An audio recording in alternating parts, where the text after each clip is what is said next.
Assalamualaikum warahmatullahi wabarakatuh. Waalaikumsalam warahmatullahi wabarakatuh. Kembali lagi di podcast Sersan Saresehan bersama Sandi.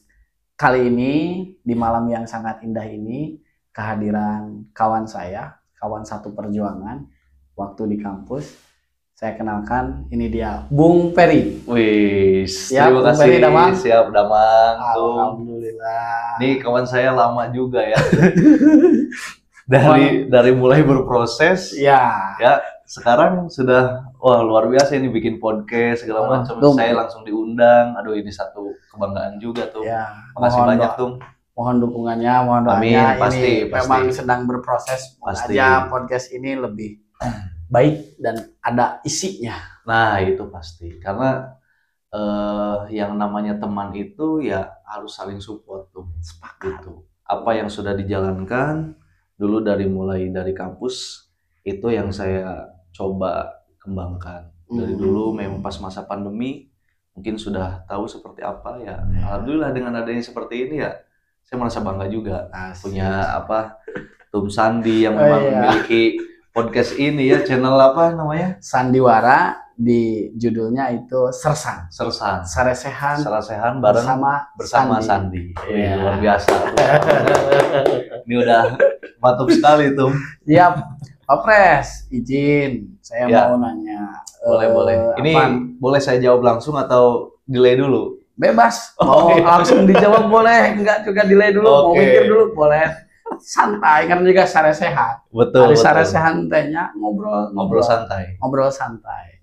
Jadi sebelum lebih jauh pertanyaan-pertanyaan saya, Pak Pres, coba atuh di spill atau diceritakan profil Pak Pres teh saha. Ari saya mamureun apa da kamari berproses bareng.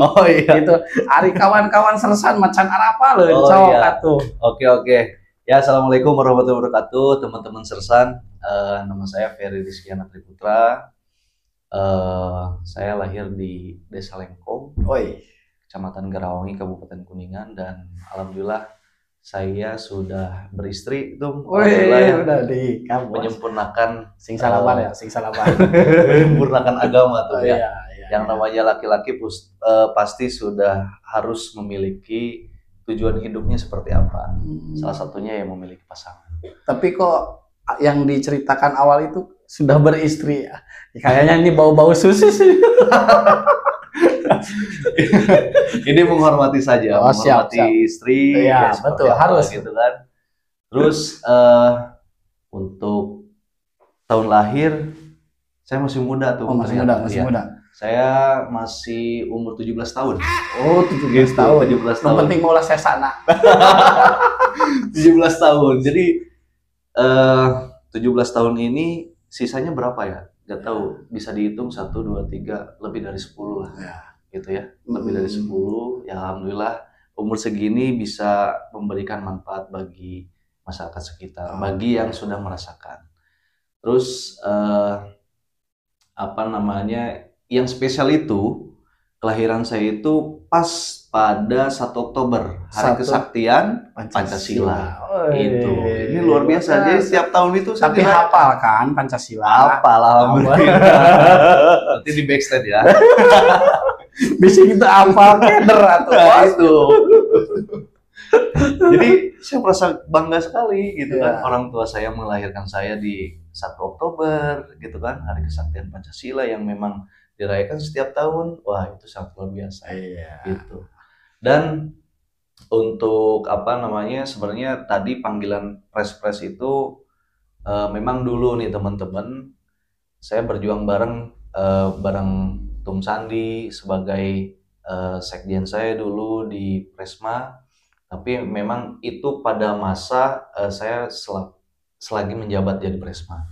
Tapi ketika sudah keluar dari situ, itu hanya jabatan. Dan ternyata saya harus menjadi masyarakat seperti biasanya. Gitu kan. Itu perjalanan yang bisa dibilang dalam keluarga pun gak ada tuh yang namanya anak dari Bapak Haji Anwar Hadi dan juga almarhum Haji Mesaro, itu nggak ada yang senang organisasi. Malah saya sendiri. Berapa bersaudara? 6 bersaudara. 6 bersaudara. Dari ke-6 hanya satu. Hanya satu. Gitu. Dan selalu menjadi pembeda. Iya. Gitu. Yang dulu memang rumah dari Lengkong ke kampus itu notabene dekat. Tapi ternyata 1 bulan pun itu sampai tidak pulang tuh. Itu tidak ada lamun bisa punya kos-kosan serangan. Gitu. Jadi sistemnya ya saya sendiri nginepnya di kos-kosan temen. Tapi laki-laki tuh. Laki-laki aman gitu kan. Kalau misalkan perempuan, wah itu janganlah. Itu dihindari. Jangan, nanti istri tahu. Jangan dihindari. Jangan spill. Dari kosan ke kosan, dari event per event gitu kan. Ya alhamdulillah sampai sekarang tumbuh dengan yang namanya Ferry yang memang aktif juga sekarang bareng Tum Sandi di KNPI, Kabupaten Kuningan Organisasi Kepemudaan gitu. Dan sempat sekarang aktif juga di komunitas salah satu provider. Apa itu komunitas apa itu? Itu provider community. Gitu. Jadi kalau misalkan disebutkan itunya kan belum ada kontribusi nih ke sini. Iya. Wah, ini di nanti part 2 ya. Part 2. Oke, boleh. Kita berbicara digitalisasi nanti. Ya, siap. Oke, itulah dengan segelumit seorang Ferry. Gitu. Yang sekarang memang alhamdulillah dari pendidikan Fakultas Kehutanan, tapi pengalaman kerjanya ada di dunia digitalisasi, gitu kan, di dunia trading juga pernah, terus di sekarang menjadi salah satu staf humas salah satu rumah sakit di Kabupaten Kuningan yang memang sangat luar biasa saya banggakan juga, gitu kan.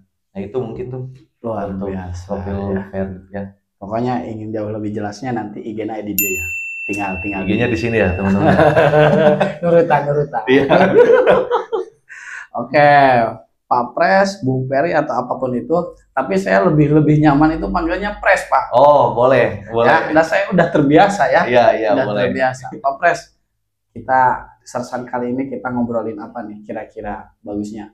Kalau saya sih awal mengajukan kita ngobrol terkait ini aja, pengembangan diri. Oh, pengembangan diri. Nah, pengembangan diri ini itu tentu akan menjadi langkah semua orang. Betul. Baik dan buruk itu pasti dijalani. Dijalani itu dalam artian tergantung prosesnya, apa yang akan dilaksanakan. Ya. Nah, pengembangan diri ini pengennya sih ke arah yang positif. Betul. Nah, coba Pak Pres, apa sih yang harus dilakukan sebagai seorang pemuda atau pelajar untuk berkembang lebih baik dalam artian dirinya? Oke. Ini bahasan sangat berat sekali sih sebenarnya. Berat bagi yang tapi memang sepakat kan? Diskusi terkait ini sepakat. Bising tersepakat kan dalam tuh. Berbicara pengembangan diri tuh, menurut saya sih ketika untuk sekolah mungkin dari mulai SD, SMP, SMK ataupun SMA. Ya kebetulan saya SMK, jadi mungkin saya lebih ke SMK-nya. Dari sekolah saya nggak pernah berpikiran bahwa saya itu harus mengembangkan diri seluas-luasnya. Apalagi mengikuti ekstrakurikuler kalau misalkan di SMK ya. Iya, ada ekstrakurikuler. Nah, jadi pengembangan diri ternyata pada saat masuk kuliah itu lebih enaknya itu kita berorganisasi di ekstrakurikuler. Gitu. Nah, tapi pada saat itu saya belum ada gairah untuk masuk ke ekstrakurikuler. Dulu saya sebutkan saja di salah satu SMK saya yang SMK mana? Nah, sebutin aja bebas. Nggak apa ya. Iya, barangkali nanti ada adik-adik SMP yang mau masuk sekolah itu, monggo. Nah, gitu. Coba di-spill. Oke. Satu saya SD, satu Lengkong. Dua di SMPN 1 Garawangi. Nah, SMK saya akan menjelaskan lebih detail di SMK. SMK Negeri 3 Kuningan yang namanya Gunung Keling. Gunung Keling. Pada saat itu saya memilih jurusan pun itu yang berbeda. Jurusan apa itu? Nah, dulu itu ada yang namanya TITL, Teknik Instalasi Tenaga Listrik. Nah, itu adalah salah satu pilihan. Kenapa pilihan? Pada saat itu, teman-teman yang notabene pada tahun 2015, tahun 2013 ataupun 2012 lah, 2012-2013, itu memilih jurusan TKR. Teknik Kendaraan Ringan. Motor, mobil, gitu kan. Yeah. Nah, cuma saya pikir, ini kalau misalkan nanti lulus, banyak sekolah yang memang mengeluluskan jurusan TKR itu lebih banyak. Contoh sekolah-sekolah lain, hampir semua sekolah itu ada TKR.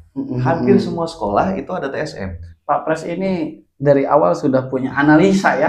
Jadi belum masuk aja sudah memikirkan lulusnya. Nah, itu makanya tuh di situ saya berpikir pas setelah lulus dari SMP, wah ini di Gunung Keling kayaknya bagus nih, ada TITL. Iya. Yang mana listrik itu konsumsi bagi masa depan. Itu nggak bakalan mati. Baik itu. Justru mati itu kalau 3 bulan nggak bayar. Itu betul. Sok diputus tanpa pemberitahuan. Ada suratnya tapi ya? Ada.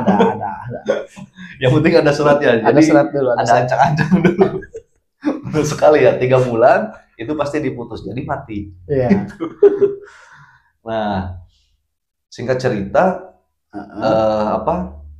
saya coba memilih TITL karena memang semua elektronik, semua pekerjaan, semua yang ruang lingkupnya di rumah itu ada yang namanya tegangan listrik. Pasti. Gitu, ya. Kayak di TITL itu saya bisa bongkar elektronik, bisa bongkar apapun yang memang berbicara listrik, gitu kan.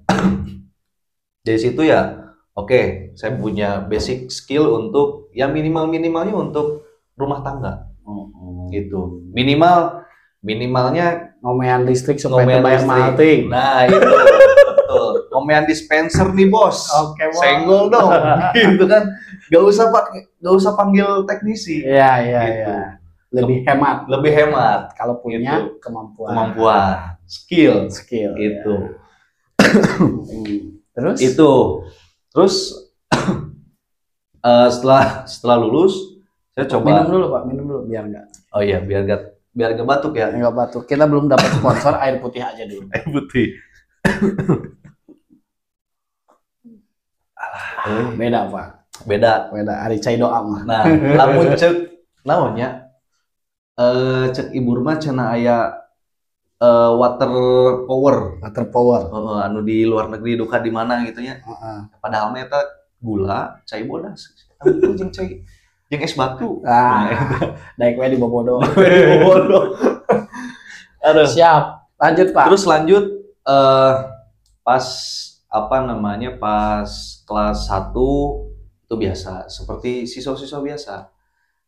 Analisis dulu perkembangan segala macam gitu kan.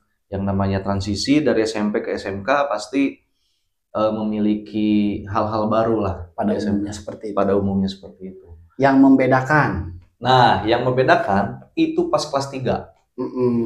Di SMK itu ada yang namanya PKL. Itu kan, ada yang namanya PKL. Nah, di situ pas PKL saya merasakan, bayangin tuh ya, ruangan 4x3 dihuni sama 5 orang. Waduh, ya ruang podcast apa ya? Kayaknya nah itu kan, kebayang kan? Sare juga pindang cek Sunda mah, gitu kan, barang-barang di mana-mana, patalayah di dia kantong naon. Nah, kerjaana pagi KPT, udah di PT pulang. Nah, terus dilakukan, ternyata berpikir kerasnya di situ. Oh, ini pengorbanan orang tua. Apa yang sudah dikerjakan, gitu kan. Situ mulai timbul sedikit pada saat SMK, timbul bagaimana caranya mengulas ataupun oh iya ya orang teh sakieu nya. Ternyata loba oge kekurangan. Iya. Gitu. Nah itu karena pertama jauh dari orang tua. Iya. Terus waktu itu PKL di mana, Pak? PKL di salah satu pabrik kertas di daerah Karawang. Dan itu pun pabriknya di samping rumah nenek. Itu. Tapi saya nggak mau tinggal dengan nenek. Kenapa? Saya ingin coba mandiri tuh, gitu kan. Kalau misalkan nggak mandiri, BCA.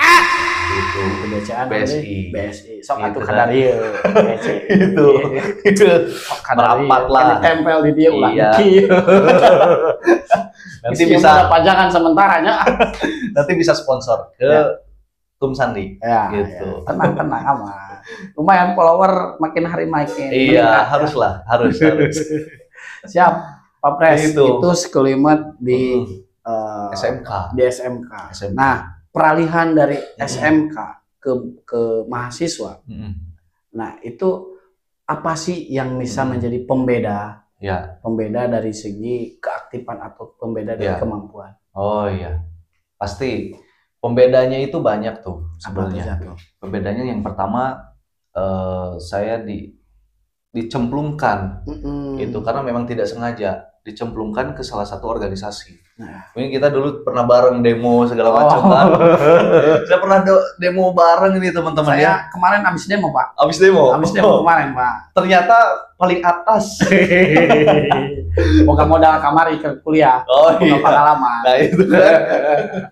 Nah itu makanya jadi modal tersendiri. Jadi ada teman saya sekelas yang kita tahu sama-sama, yaitu ada yang namanya Rian Darmansyah Intani.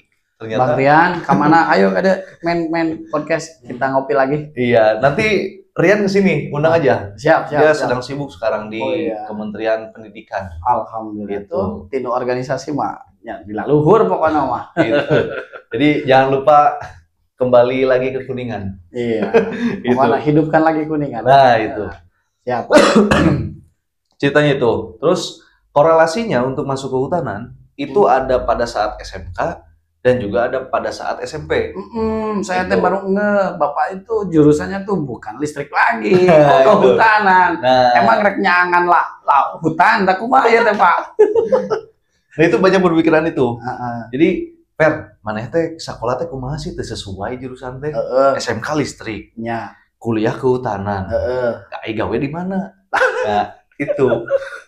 Nah, jadi ceritanya dulu pas pendidikan lingkungan hidup SMP kan ada. Ya. Itu saya pernah dapat reward uang. Itu karena berbicara guru itu ada yang tanya. Saya masih ingat gurunya Pak Iman. Itu ya, Pak Iman. SD Lengkong. SMP. Oh, SMP, maaf. SMP. Salah. SMP Garawangi. Itu ada guru PLH. Nih kalau misalkan ada yang mau jawab, Bapak kasih 20.000. 20.000 pada saat itu gede, Bos. Gede, Bos. Ayeuna aduh. Ayeuna mah teu cukup jeung ngopi ge gitu kan. Cukup jeung miruku hiji. Nah, itu.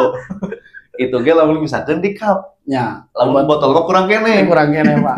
Oh, miruku nanti bisa masuk ya. Kwelan heula we Pak. Jadi itu pertama. Terus yang kedua, kebetulan kan PKL di pabrik kertas. Itu otomatis kan ada yang namanya pulp. Pulp itu bahan baku bubur kertas. Gitu. Oh, saya berpikir di Kuningan naon yang beda. Guru banyak, gitu kan. Bahasa Indonesia banyak. Segala macam banyak, gitu kan. Overload. Salah satunya naon? Kehutanan tuh. No aya di Uniku. Ya. Oke lah. Saya ambil kehutanan. Ya. Itu. Jadi ya ceritanya itu kenapa bisa masuk ke kehutanan ya. Nah, di kehutanan berproses gara-gara Pak Iman tak jadi we asup ka Uniku. Atur nuhun Pak. Lamun misalkan teu di kehutanan abdi mah kieu. Ya, itu ya. Benar. Itu. Rekayasa sosial aku dina kieu, Pak. Nah, itu. Jalani saja. Betul. Ya dari situ di kehutanan saya dididik mental. Pas masuk pertama mental ada yang namanya LKS. Jadi seorang rimbawan itu jangan takut terhadap alam, apalagi hujan-hujanan. Gitu. Karena tamparan alam itu lebih keras. Diberi gempa kayak ripuh, Bos. Ripuh itu kan. Padahal mah ini lain menggempa tuh. Bahasa halusnya pergeseran tanah. Pergeseran tanah. Itu. Kemarin di Kuningan ayah, Pak. Iya, ada pergeseran tanah. Pergeseran tanah. 3 rumah kalau nggak salah. Iya, 3 rumah. Sekaligus, Pak. Gitu. Jadi yang mau bantu langsung aja ya ke sana ya. Langsung aja ke sana. Jadi itu adalah salah satu bentuk ya musibah bagi yang terkena dampak. Dan yang lainnya menjadi pengingat untuk kita semua. Jadi kita itu sewaktu-waktu bencana kita tidak tahu. Betul. Tapi bagaimana caranya kita bisa mengurangi resiko. Mengurangi bencana itu ya. Siap. Itu. Nah terus singkat cerita kembali lagi ke bahasan kehutanan. Itu ada LKKR. Saya dididik segala macam seperti ya layaknya dengan pecinta alam. Dulu karena memang saya coba digenjot dengan udara-udara ya hutan seperti apa sih, dingin segala macam kan. Ada satu kata dari senior, lebih sakit tamparan alam daripada tamparan manusia. Itu. Jadi camkan itu. Jadi itu. Nah, kenapa saya coba mengembangkan diri, terus memang ketika berproses di kehutanan itu kita digenjot dengan ada yang namanya improvisasi. Jadi mahasiswa itu harus bisa improvisasi, alasan-alasan dengan cara menjawabnya ya logik dan juga tidak mengurangi perasaan. Itu. Kita logik tidak mengurangi perasaan. Itu. Nah, singkat cerita ketemulah dengan satu teman yang namanya tadi disebutkan Rian dan Marsa Intani. Bang Rian. Iya, Bang Rian namanya ya, Bang Rian. Saya diajak sana kemari sampai ikut demo ya ke Jakarta. Dulu KPK ya, KPK. Saya naik mobil sampai saya bangga tuh, bangga dengan ikut ini demo sebagai mahasiswa kan. Waduh. Padahal apa ke demo-demo ya saya naik mikrolet kan. Bis di atas menyuarakan suara rakyat, tapi memang di situ saya coba menikmati sebagai mahasiswa. Itu yang namanya mahasiswa agent of change, agent of control, terus ada yang namanya mahasiswa itu adalah kepanjangan dari masyarakat. Gitu. Bagaimana caranya kita bisa harus bisa menyuarakan pendapat masyarakat. Betul. Gitu. Dengan cara diskusi ataupun apa. Karena memang dulu pas masih unyu-unyu, saya mendengarkan senior-senior, udah ayo kita demo. Apa itunya? KPK aturannya gak beres, oke. Gitu kan. Pada saat itu. Gitu. Nah, singkat cerita berjalan, saya diceburkan oleh Bang Rian ke salah satu organisasi. Apa itu organisasinya? Organisasinya yaitu Hijau Hitam. Apa? HMI. HMI. Singkatan dari Himpunan Mahasiswa Islam. Pada saat tahun 2016. 2016. Jadi sekretariatnya ada di sana yang sekarang gak seperti sekarang, yang memang penuh dengan perjuangan sana pun gitu. Sebelumnya di mana? Di Kedung Arum. Sekarang permanen ya Pak? Iya, alhamdulillah. Jadi permanen. Nah di situ saya juga berproses juga di organisasi ekstra. Jadi teman-teman mau organisasi ekstra manapun silahkan, selagi jadi mahasiswa. Itu adalah kembali lagi dengan bahasan pengembangan diri. Jadi pengembangan diri khusus di pemuda ataupun di kalangan mahasiswa yang terpenting ikut organisasi ekstra. Yang di pemuda minimal ikut Karang Taruna, Bos. Nah, itu. Karang Taruna itu ada beberapa tingkatan ya, Pak? Iya, Karang Taruna ada tingkatan kan. Ada yang dari desa ataupun kelurahan, kecamatan, dan juga ruang lingkupnya kabupaten. Iya. Itu.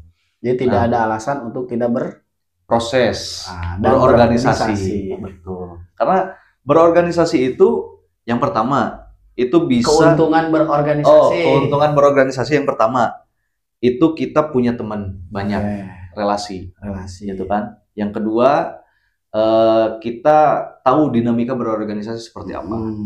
Yang keempat, itu kita berbicara skill itu. Karena yang ketiga ini penentu, ya, penentu untuk pengembangan diri, itu yang harus teman-teman ataupun pemuda-pemudi di desa yang harus didapatkan. Itu. Karena relasi pun ada yang relasi yang tidak positif. Iya, betul. Itu kan? Ya. Kita harus pilih-pilih, tapi jangan semua pilih-pilih. Kita terjun dulu, mana yang cocok dengan kita, mana yang tidak. Karena kebiasaan orang itu kan berbeda. Canak nu sae kantunkeun awon. Nah, prinsip paling senang dibahas. Tapi ulah. Tadi orang sebelum podcast jeung Irmas, Pak. Oh gitu. Jadi ulah maka ngobrolkeun eta. Oh, jangan. Aya ketua Irmas kayak orang dipentung gitu.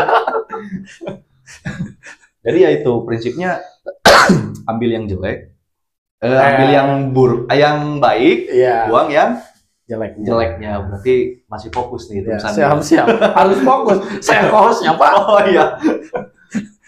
Nah, di situ kita bisa mengeksplor diri. Bagaimana caranya kita, yang tadinya saya memang jujur tuh anak rumahan. Dan sekalinya tahu, wah kok enak ya. Itu. Oh, ini organisasi. Gitu kan, dari mulai organisasi ekstra kampus, intrakampus. Saya intrakampus itu alhamdulillah di ikut apa aja? Lengkap. Paket lengkap. Hima, terus BEM fakultas, BEM Unip, itu alhamdulillah saya jabanin. Ikut semua ya? Ikut semua. Ikut prosesnya. Maka jadilah Peri hari ini. Alhamdulillah, itu. Ya, karena salah satunya ya ini berkat Tum Sandi juga. Sama-sama berproses. Iya. Karena dulu memang kita coba, ayo kita bareng-bareng. Gitu kan, kita bareng-bareng. Luar biasa. Dan sampai saya dulu memang pada saat waktu itu kan masih aktif di BEM fakultas. Singkat cerita ada pemilihan ketua Karang Taruna. Ya, gitu kan, pemilihan Karang Taruna. Ternyata teman-teman yang ada di desa mengharapkan saya hadir. Dan di situ, Pak, saya nggak ada niatan untuk jadi ketua Karang Taruna. Karena memang saya sering aktif terus di kampus. Jadi kalau misalkan saya terjun langsung ke Karang Taruna menjadi kepala, tidak berawal dari bawahan, itu sangat menyakitkan diri. Itu. Karena kenapa menyakitkan diri? Saya tidak tahu dinamika di bawah. Gitu. Gimana mau memimpin? Nah, itu. Gimana mau memimpin kalau misalkan saya tidak tahu dari bawah. Gitu. Jadi di situ bukan saya menolak tanpa alasan. Itu alasan yang jelas. Silakan ketua yang sekarang itu menjabat, karena memang sebelumnya beliau sudah ada berkecimpung di Karang Taruna. Saya kasih kesempatan. Saya hanya bisa backup dari bawah sekemampuan saya untuk bisa memajukan apa itu yang namanya Karang Taruna. Khusus saya sebutkan di Desa Lengkong. Di Desa Lengkong gitu, ya. Di Desa Lengkong. Karena Desa Lengkong warganya wajib subscribe ya, like dan komen. Subrek. Ya, subrek. Like and subrek. Itu berbicara Karang Taruna. Ini sebenarnya cerita ini, potensi pengembangan diri itu yang menceritakan saya dulu. Gitu. Nah, singkat cerita di Hima, misal kita kembali lagi di kampus. Saya cerita di Hima, saya sampai menjadi ketua pelaksana salah satu kegiatan. Itu ada yang namanya rempuk ilmiah, karena memang di kehutanan itu ada harus ada rempuk ilmiah, dalam artian ayo kita ajarkan adik-adik kita bagaimana caranya berproses menggali ilmu pengetahuan secara ilmiah.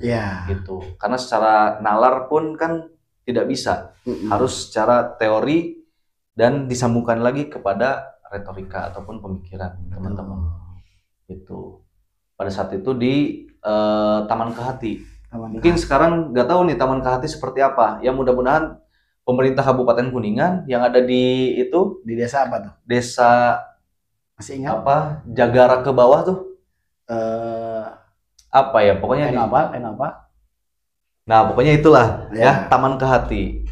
Jadi mudah-mudahan pemerintah pun ngeh terhadap Taman Kehati. Taman Kehati ini taman keanekaragaman hayati. Dimana harus diperkaya kembali nih hal-hal yang seperti ini, edukasi lingkungan. Siap. Itu. Terus di Hima itu saya di SDM, BEM Fakultas pun saya di SDM, gitu kan. Di BEM Unip malah saya jadi Menteri Lingkungan Hidup, tuh, gitu. Gak tahu kenapa, mungkin itu jatahnya dari kehutanan. Tiap tahun di Kementerian Lingkungan Hidup terus ya. Itu. Saya pikir, oh iya ya udah nggak apa-apa lah. Yang penting bagaimana caranya bisa mencoba memberi kesempatan bagi keilmuan yang sesuai, gitu kan. Nah itu terus pada saat jadi di Kementerian Lingkungan Hidup, singkat cerita saya disuruh oleh Mendagri Mendagri Kepengurusan Presma Rizky Eka Saputra, Rizky Rama Eka Saputra. Dipanggilnya apa? Cegol. Cegol, ya, Kepengurusan Cegol. Iya. Itu saya ditunjuk oleh Mendagri dan juga Wapresnya itu Wapres Dian untuk berdiskusi dengan lembaga. Nah, berdiskusi dengan lembaga untuk bisa mengembangkan tema PKKMB pada saat itu. Yang terciptalah Green Campus. Itu hasil dari buah pemikiran studi banding. Kalau nggak salah itu ke UNES. UNES atau ya UNES. Universitas Negeri Semarang kan? Iya. Nggak tahu Semarang, nggak tahu Solo itu ya. Ya kita lihat untuk aja. Sahabat Sersan dicari aja ya. Itu. Banyak PR ya buat sahabat Sersan. Nih Pak Pres, tadi kan gimana? Untuk pengembangan diri. Ini diminum ya. Ya. Banyak hal-hal yang positif yang diutarakan. Betul. Nah, barangkali sahabat Sersan juga pengen tahu. Biasanya kan berproses atau pengembangan diri itu pasti ada masalahnya. Ya. Ada prosesnya yang sedikit lumayan berjelimet lah, nama Pak Baliut. Nah, coba spill atau untuk pengembangan diri ini tidak semudah yang tadi diceritakan. Betul. Itu lebih kepada dampaknya ya. Betul. Dampak dari kita berproses pengembangan diri jadi ini, jadi itu. Betul. Berproses ini nih, hasilnya ini. Nah, proses ini yang menjadi masalahnya tuh di mana, seperti apa? Coba diceritakan. Oke. Kita berbicara proses ya, karena memang tadi berbicara dampak positif. Dan sebenarnya bukan dampak negatif sih yang ada. Cuma bagaimana caranya kita bisa membagi yang pertama waktu, tenaga, betul, pikiran, material. Itu. Kermah dompet mahasiswa sakitu nah. Nu aya ge didinya dompetnya aya Kapitan Patimura wae. Deh. Perang gitu kan. Sesekali paling aya Muhammad Hatta ge.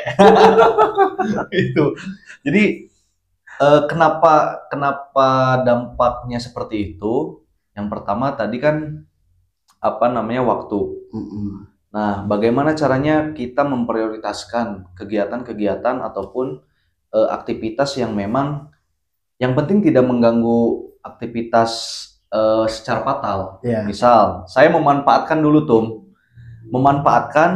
bolos kuliah itu ada jatah 3 kali yang nggak masuk. Ya. Nah, itu kan ada hitungannya ya. Ada hitungannya. Nah, saya memanfaatkan itu. Jadi semester itu 3 kali pertemuan diizinkan tidak masuk. Nah, itu makanya sampai 3 minggu saya tinggal masuk. Karena full dengan kegiatan. Dari mulai proses masuk organisasi, saya manfaatkan. Gitu. Yang lain gak kepikiran, Fer, gak masuk kuliah kemana? Saya lagi ada kegiatan ini. Yang lain kan berpikirannya kemana gitu kan? Yang ternyata manfaatnya sampai sekarang. Ya. Itu pun kadang ya sedikit-sedikit bro titip absen, kan ada kesempatan ya. Tipsen. Nah, itu tipsen, itu jangan dicontoh ya, itu hanya hal-hal bumbu-bumbu pada saat kuliah. Ya. Itu pada saat proses. Itu yang pertama waktu. Bagaimana caranya kita bisa memprioritaskan mana nih skala prioritas yang memang sering kita diskusikan tuh. Ya, skala prioritasnya yang mana, Pres? Ini kegiatan mana yang harus diutamakan? Betul. Gitu kan. Nah, namun tidak mengurangi esensi kita sebagai mahasiswa. Ya. Gitu. Kita sebagai mahasiswa kan wajib untuk belajar. Tapi seenggaknya kita juga bisa belajar di luar kelas. Ya. Gitu kan. Belajar berorganisasi, itu yang pertama. Terus yang kedua tadi apa? Waktu, tenaga. Tenaga pasti capek. Kadang saya juga sakit. Yang namanya penyakit aktivis kan ada emah gitu kan. Ada emah tidak teratur. Nah, itu. Mending kalau misalkan ayah mun acara hungkul lah, tadi kalau misalkan ayah acara, leuwihan, ambil. Kan malam eta mah beunghar eta. Nah, eta. Saya inget ya. Aduh, ya Allah. Pokoknya mah ayo istilahnya musda. Iya. Kan kalau misalkan musda yang lain, wah musda musyawarah daerah. Kalau misalkan ini musda mungkus dahareun. Kantong kosong kene tuh. Gitu kan. Kantong kosong kene. Bebaskeun. Itu. Kan bisa hidup lagi, tenaga. Hidup Survive, betul. Nah, apa yang diajarkan di Fakultas Kehutanan kan survive. Itu saya terapkan juga. Siap.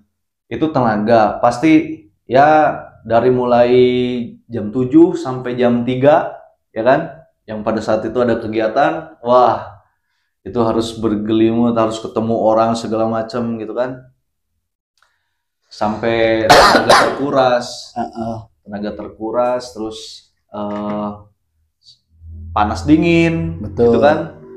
Sampai pas pulang-pulang ke sekretariat, teman-teman coba bilang, "Per manehna biasa cicing-cicing urang ger karasa." Pamulikeun we proma. Alhamdulillah energina ongko. Henteu, proma. Ya. Mudah-mudahan dari segmen ini dari proma bisa masuk gitu ya. Ayo we disupir. Bisa masuk karena saya tadi disebutkan ya. Itu. Siap. Itu waktu, tenaga, pikiran tentu. Kalau misalkan kita tidak berproses di organisasi, tidak memikirkan apapun, percuma. Gitu kan? Percuma masuk organisasi, hanya numpang nama. Betul. Gitu kan? Pemikiran kita itu harus mau dibawa kemana? Gitu kan? Lu mau ikut arus atau kita yang bikin arus? Iya. Gitu kan? Nah, yang baiknya tuh yang mana? Yang ikut arus apa bikin arus? Nah, ikut arus kalau misalkan hal-hal tersebut positif. Ya. Gitu kan? Kalau misalkan hal-hal negatif, ikut arus, ya kita harus bikin arus sendiri. Gitu. Lebih meskipun resikonya besar. Ya. Gitu kan? Kita melawan arus. Gitu. Kita harus dengan tenaga, gitu kan? Tapi ingat Pak, lamun melawan arus seperti ikan aja hidup di air yang terus ada hentakan airnya. Betul. Itu cepat tumbuh Pak. Cepat tumbuh ya. Beda ya. Prosesnya yang banyak masalah nama. Gitu. Mungkin yang menjadi prinsipnya ya, yang penting mau pakai cara mana, gitu. Mau pakai cara mana, dan juga kita harus sering-sering mengimplementasi apa yang sudah dikerjakan, sudah melewati esensinya atau tidak. Kalau misalkan sudah melewati esensi, oke, kita lewatin lagi esensi mana nih yang harus kita capai. Betul. Gitu. Karena sekali berkegiatan kan harus memiliki esensi. Seperti ini nih podcast, kita harus memiliki esensi yang memang mendidik bagi teman-teman, baik itu dari pemuda ataupun yang sekarang menjadi mahasiswa. Iya. Gitu. Dan pelajar. Gitu kan. Nah, kebetulan saya di KMPI sebagai wakil bendahara umum pemuda dan mahasiswa. Pas gitu kan. Cocok. Itu salah orang undang itu. Terus yang terakhir uang. Pasti gitu kan. Kumaha manajemen masalah uangnya tuh. Manajemen masalah uang yang dulu katanya ada uang duduk. Gitu. Ada uang duduk gitu kan. Iya. Per aya kegiatan di mana? Di dia aya uang dudukan tuh. Disengke aya uang dudukan tenang. Bensin mah aya. Berangkat. Tapi itu jangan diharapkan. Gitu. Saya kebanyakan pakai uang pribadi. Uang pribadi ya minimal bensin, gitu kan. Dan itu pun bukan uang pribadi, uang orang tua. Betul. Gitu. Yang dititipkan kepada kita untuk dihabiskan. Pada saat itu ya ya kendaraan nggak seperti zaman sekarang gitu kan. Kita harus survive naik angkot gitu, naik motor yang memang jadul. Betul. banyak kerusakan. Minum dulu Pak. Sudah. Ya. Malah mikir-mikir lagi nih. Nih saya kegiatan ini bisa nggak ya? Bro, pinjam motor lah. Buat kesana ada bensinnya nggak? Ada, seaman ke itu mas. Kan itu. Jadi seenggaknya nggak ngeluarin dompet sendiri kayak gitu. Kalau misalkan kita ikut organisasi. Ya, gitu jadi kan. Banyak relasi memudahkan untuk aktivitas juga. Betul. Yang penting kitanya buat baik. Betul. Nah makanya di situ. Terus ketika kegiatan pasti ada kekurangan, ada kelebihan. Kekurangannya ya mungkin pas sponsor-sponsor yang memang kurang terhadap kegiatan kita.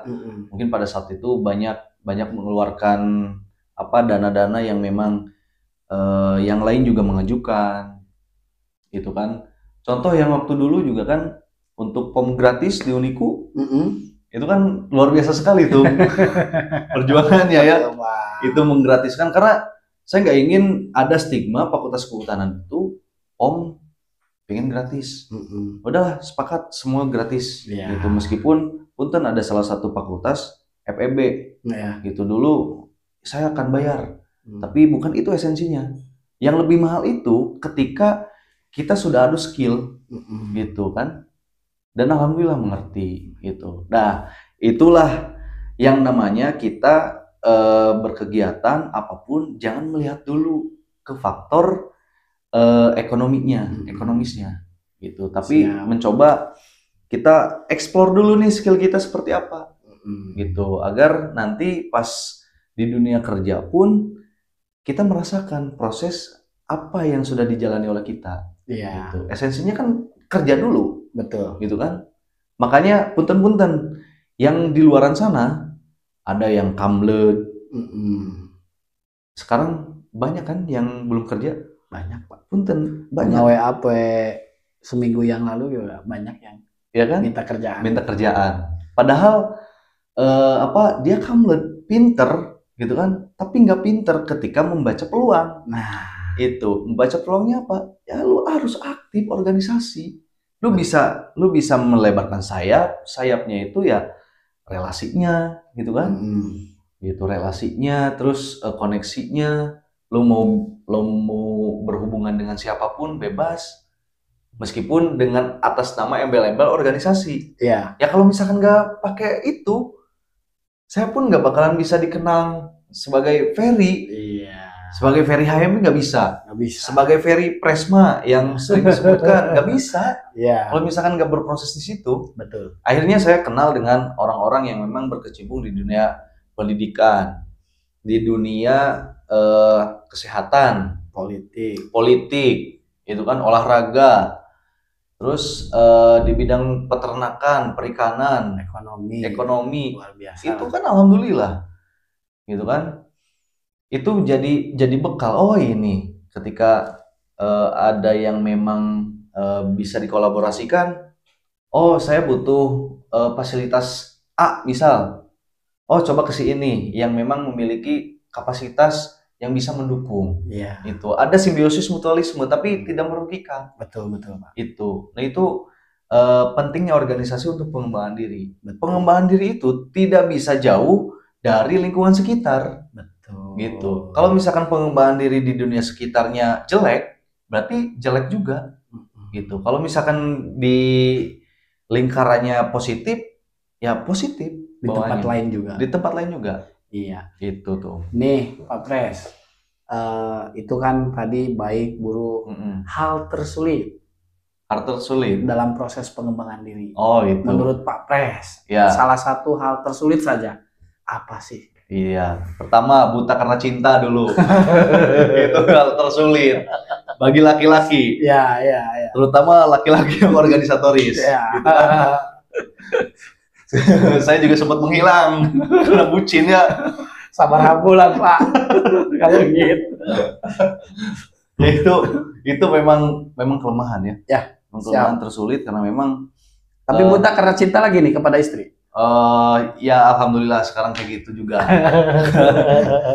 aman ini kegiatan aman. Jadi apa ya? Kesulitannya itu yang pertama kita terlalu membawa perasaan ke cinta, gitu kan? Ya kalau misalkan sudah tahu cinta, geus nempel ya juga perangko lah, gitu kan? Itu yang pertama. Terus yang kedua, tawaran kerja, dah pada saat berproses organisasi. Iya, gitu. Siap. Tapi pada saat organisasi di kampus, nggak tahu kalau misalkan di Karang Taruna mah itu kan beda lagi, kan? Kalau misalkan di Karang Taruna, otomatis itu kan peningkatan skill-skillnya segala macam kan. Yeah. Kalau misalkan mencari uang jangan di organisasi. Betul. Gitu. Tapi gimana caranya kita bisa mengembangkan skill kita dari organisasi untuk mencari cuan. Kayak gitu. Siap. Nih, ini terakhir nih Pak Pres. Bukan pertanyaan sih, paling lebih ke pernyataan. Pak Pres, tolong buat kata-kata bijak atau kata-kata apapun itu untuk sahabat sersan, sahabat sersan yang bisa membuat orang itu lebih meningkatkan. Barangkali udah punya, kalau enggak dipikirkan dulu beberapa detik langsung ada syukur-syukur. Alhamdulillah ada. Kita teks aja dulu nih pengembangan diri dari SMP, SMA atau SMK kuliah nih, coba dikasih nih. Kasih. Jadi closing statement. Ya, bisa dikatakan gitu closing statement ya. Closing statement cek batur mah cenah tuh. Ya, gitu kurang mah rek geusan. Baterena apa? Baterena ya. Can memadai. Oh iya. Jadi pesan ke teman-teman sih ya, ketika berbicara pengembangan diri itu tak lepas tuh dengan yang namanya organisasi. Itu menurut saya, karena memang saya orangnya organisatoris. Gitu. Nah, pengembangan diri di organisasi itu sangat penting karena memang kita butuh pengetahuan dan juga butuh skill di lapangan. Karena pengetahuan saja pun tidak cukup. Buktinya banyak yang punten-punten yang kamplet yang tidak punya relasi. Yang memang orang-orang lapangan itu tidak memiliki skill pemikiran. Nah, di organisasi paket komplit. Gratis lagi. Lapangan bisa, pemikiran bisa.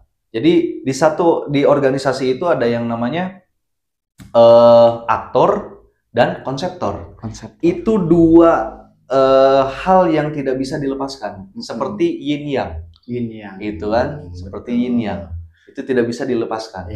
Gitu. Makanya hayu ke teman-teman pemuda-pemudi, mahasiswa-mahasiswi, coba dan rasakan di dunia organisasi. Dimanapun. Sabaraha tahun ya, sabaraha bulan untuk mencoba organisasi itu kadang-kadang ikut kakak kali kegiatan begini. Nah, supaya menikmati tuh, ngerasa oh iya bener kerasa. Minimal tuh membereskan satu periode. Gitu. Minimal itu. Jadi apa yang kita mulai harus kita selesaikan. Ulah gitu. Keluar serangan. Ya, jangan keluar serangan. Jangan kayak saya lah. Yang tahu-tahu aja. YTTA. Ya, siap. Gitu. Ya, satu lagi Pak Pres. Kata-kata untuk hari ini dalam artian satu kata untuk pemuda. Oh iya. Kata-kata untuk pemuda, kalian memiliki jiwa muda yang membara seperti kata Rhoma Irama, lagunya berjuang sekuat tenaga. Itu yang namanya pemuda. Ya, sampai titik darah penghabisan. Dan pemuda itu harus banyak eksplor diri kita masing-masing. Meskipun organisasi kita udah besar, percuma. Organisasi itu gak bakalan memberikan apapun. Tapi bagaimana caranya kita memberikan apa yang bisa diberikan terhadap organisasi. Iya. Itu. Ya, berjuang. Ada satu kata lagi. Siap. Biasakanlah yang benar, jangan membenarkan kebiasaan. Gitu. Iya, ya. Siap. Terima kasih Pak Pres. Siap. Terima kasih atas sersan hari ini. Alhamdulillah. Kita lanjut lagi di lain waktu. Siap. Di ruang yang berbeda. Siap. Ya, dengan nuansa yang beda juga. Ya. Tapi sebelum ditutup sersan ini, saya mengingatkan kembali. Apa? Itu pada saat BEM dulu ada yang namanya yang program CEPI Mendagri, Sarasehan. Bang CEPI nanti saya undang ya. Iya. Sekarang udah jadi pengacara tuh. Oh. Iya, pengacara. Nanti kita undang tuh. Sersan kita akan datangkan pengacara ya, biar orang-orang yang terjerat masalah ada solusinya. Gitu. Betul. Dan ini pun ketika aktif di organisasi, saya bisa menjadi seorang humas dari salah satu rumah sakit. Gitu. Karena rumah sakit mau disebut? Sebut saja Rumah Sakit Juanda. Ya. Gitu. Jadi kalau misalkan sakit, ingatnya Rumah Sakit Juanda. Siap. Kalau sakit, ingatnya Rumah Sakit Juanda. Kalau ada apa-apa, hubungi aja Pak Pres, Pak Peri ya. Gitu tuh. Siap. Ya. Terima kasih Pak Pres atas waktunya. Siap. Dan untuk sahabat Sersan atau kawan-kawan Sersan, jangan lupa like, comment, and subscribe ya. Harus dan wajib. Share ke teman-teman yang lain bahwa kegiatan ini, diskusi ini sangat bermanfaat, insya Allah. Kurang lebihnya mohon maaf. Assalamualaikum warahmatullahi wabarakatuh. Sampai jumpa.